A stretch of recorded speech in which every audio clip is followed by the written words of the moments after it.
आज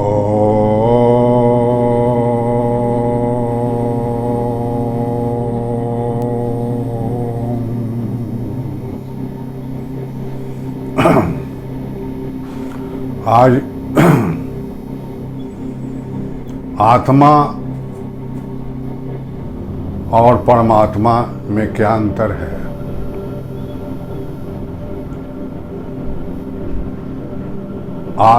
आत्मा और परमात्मा में क्या समानता है?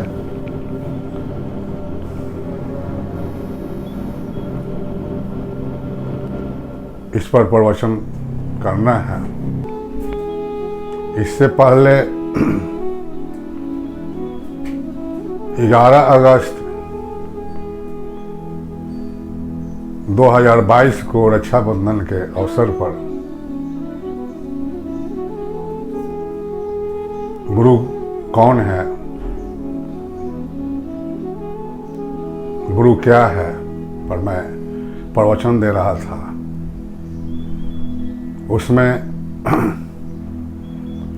ओम का मैं उच्चारण किया था।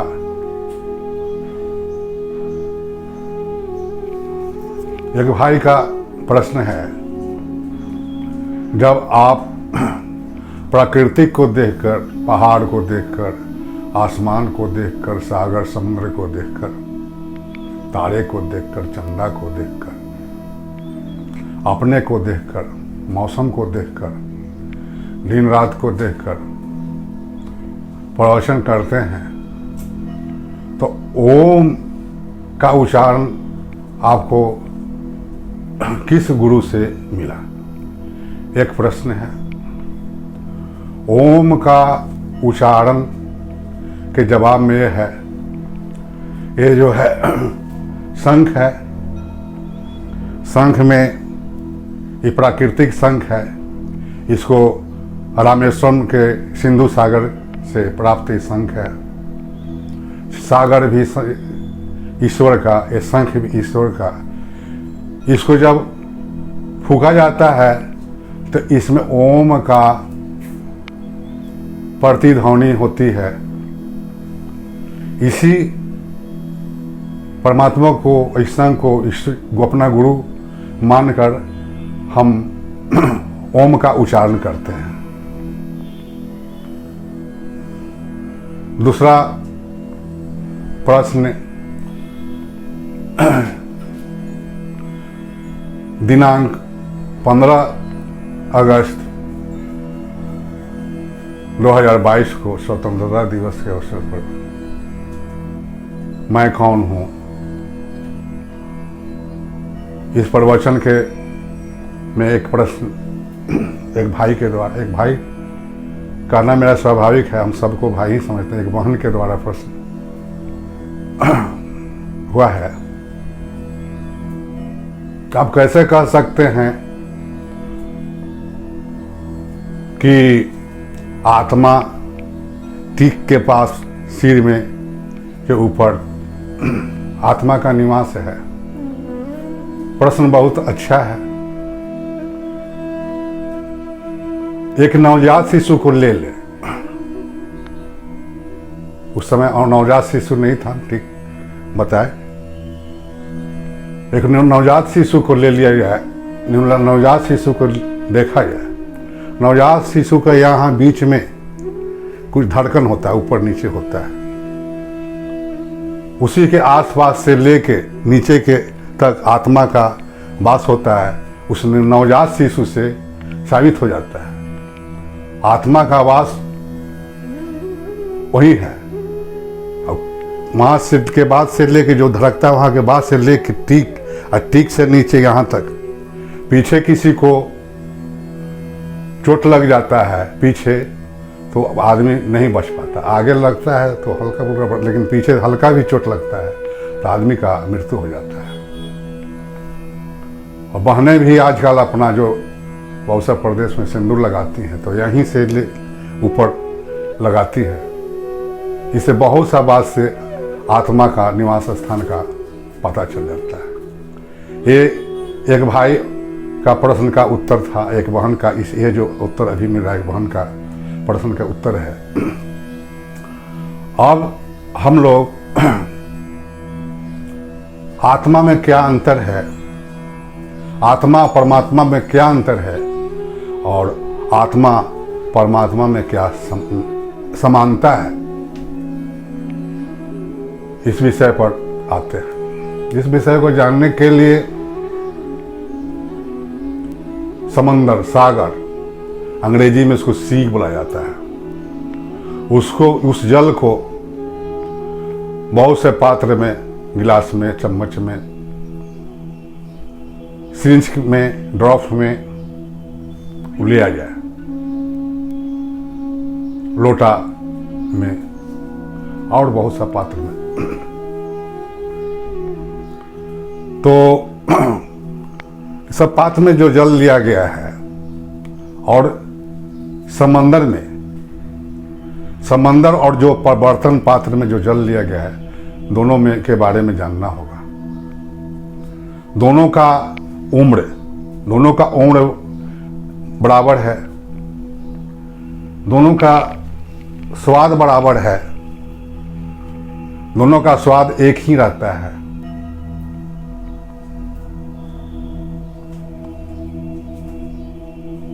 दोनों में ये समानता है, दोनों एक ही तत्व हैं। जहाँ जहाँ नदियाँ हैं वहाँ लोग नदी के जल को पात्र में रख सकते हैं, उसका भी उदाहरण ले सकते हैं।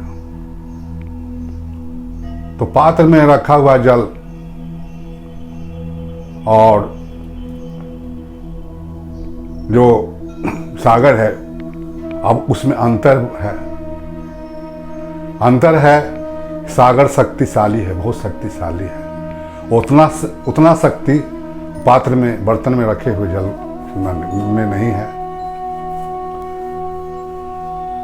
ये लोटा का जल है, ये लोटा में जल है, वही जल समुद्र का है। ये गिलास में जल है, वही जल समंदर का है। ये तसला में, ये हानि में जल है, वही जल है। उसी तरह से जीव है, चींटी है, वही परमात्मा का वास उसमें है, वही परमात्मा का अंश है। जिस तरह से जल, समंदर का जल अंश रूप में पात्र में भरा गया है, उसी तरह से चींटी है, हाथी है, घोड़ा है, आदमी है, मानव है, सब में उस परमात्मा का अंश, जिसको आत्मा कहते हैं, आत्मा का हर जीव में, हर आदमी में, हर मानव में निवास है। इससे साबित होता है परमात्मा का उम्र, आत्मा का उम्र एक ही है। अंतर सिर्फ इतना है, समुद्र की तरह परमात्मा अथाह है, अगम है, विशाल है, और जीव विशाल नहीं है, उससे छोटा है। उतना शक्ति जीव को नहीं है जितना परमात्मा का शक्ति है।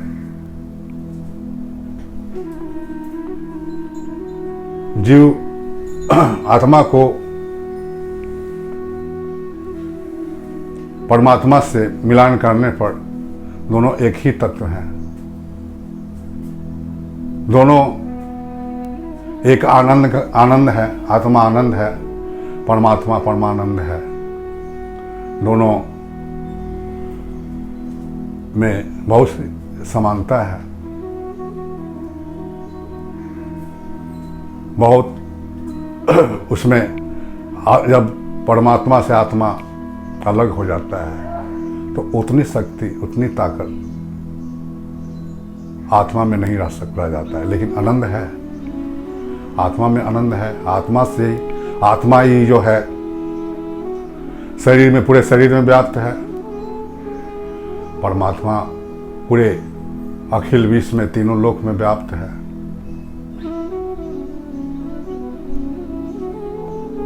आत्मा का वास इस मुंड में के वास जहाँ बताया गया वहाँ है। परमात्मा का वास ब्रह्मांड में है, लेकिन उसका प्रकाश सारा तीनों लोक में हर जगह विद्यमान है। आत्मा का इस शरीर में है। शरीर एक मंदिर की तरह बना हुआ है। इसमें ईश्वर का अंश आत्मा का निवास है। आत्मा इस मंदिर में निवास करता है। इस मंदिर को स्वच्छ रखना बाहर से अंदर से अति आवश्यक है।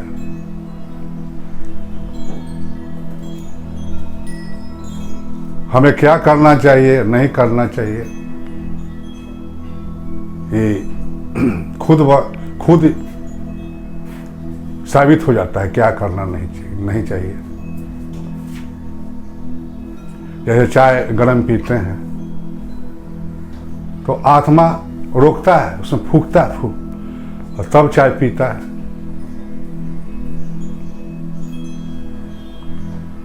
शराब पीता है, पीने का नहीं मन करता है, कुछ मांस का टुकड़ा लेकर खाता है, किसी तरह से जबरदस्ती मन के कहने पर पी लेता है, वो पीने का नहीं है। स्वच्छ इस मंदिर को स्वच्छ रहा जाएगा तब आत्मा का प्रकाश आएगा। आत्मा के बारे में मानो समझ सकता है।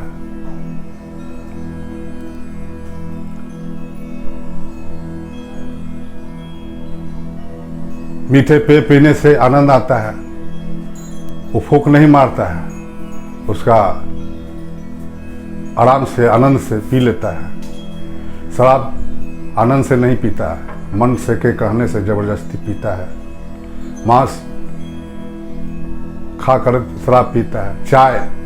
चाय नहीं आत्मा कहता है, उसमें फूंक मारता है, बराबर फू करता है, फू कर चाय पीता है, जबरदस्ती पीता है। चाय पीने का चीज नहीं है, लेकिन लोग पीता है। मांस खाने का चीज नहीं है, मांसाहारी जानवर के लिए बना है, लेकिन आदमी उसका उपयोग करता है। मांस को शेर बाघ मांसाहारी जानवर कच्चा खा लेता है, वैसा आदमी नहीं खाएगा। आदमी अग्नि पर चढ़ाता है, अग्नि पर चढ़ाता है, बनाता है, उससे धुआं निकलता है, धुआं ऊपर उठता है, परमात्मा की ओर धुआं उठता है। उस मांस को आदमी खाता है, जिससे मानव को क्षति देखना पड़ता है। शारीरिक क्षति, बाहरी क्षति रोज लोग देख रहे हैं, बीमार पड़ते हैं, बाहर में भूकंप होता है, महामारी फैलता है, जीव में जो रोग होता है उसको हो जाता है। मुर्गा खाता है, बर्ड फ्लू उसमें रहता है, उस बर्ड फ्लू मानव में, आदमी में चला जाता है। इस तरह से यह आत्मा को, आदमी को क्या करना है, नहीं करना है। कोई भी हम चीज अग्नि पर बनाते हैं, शाकाहारी मांसाहारी, तो सबसे पहले ईश्वर का भोग स्वतः लग जाता है।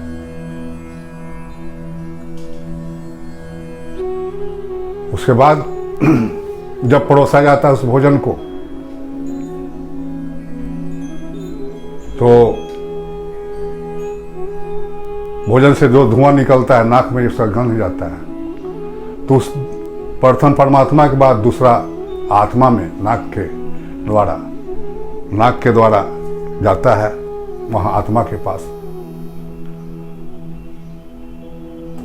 और गंध जब आदमी भोजन में ग्रहण करने लगता है तो सीधा नाभि में, पेट में चला जाता है।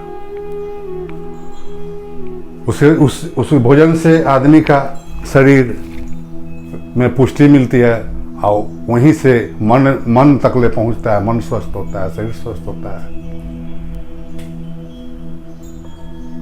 तो इससे जो है स्पष्ट है मानव को क्या करना चाहिए, नहीं करना चाहिए, परमात्मा में और आत्मा में क्या अंतर है, परमात्मा में आत्मा में क्या समानता है,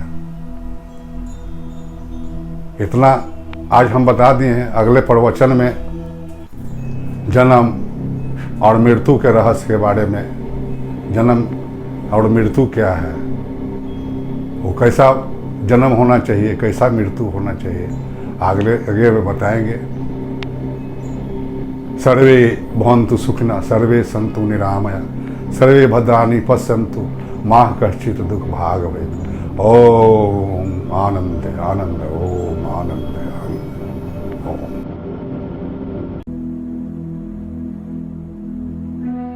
सब्सक्राइब करें शांताकार चैनल को और हमारे वीडियोज़ को सबसे पहले देखने के लिए बेल आइकन दबाना ना भूलें। धन्यवाद।